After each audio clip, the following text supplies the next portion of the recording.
നിൽക്കുന്ന സ്ഥലത്ത് ആ മണ്ണിൽ വളവും വെള്ളവും ഇല്ലെന്നാ.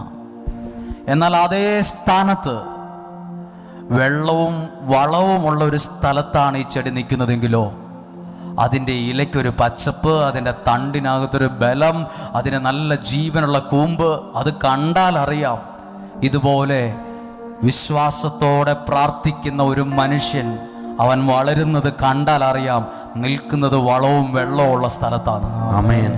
ഇനി അവനൊരു പ്രാർത്ഥനയില്ല, വിശ്വാസവും ഇല്ല, അത്ത മണ്ണിലാണ് നിൽക്കുന്നെങ്കിൽ അവൻ്റെ വീട്ടിൽ ചെല്ലുമ്പോൾ അറിയാൻ പറ്റുമോ? അത് അവൻ്റെ കുഞ്ഞുങ്ങളുടെ മുഖത്തത് അറിയാൻ പറ്റും, അവൻ്റെ ജീവിത പങ്കാളിയുടെ മുഖത്തത് അറിയാൻ പറ്റും.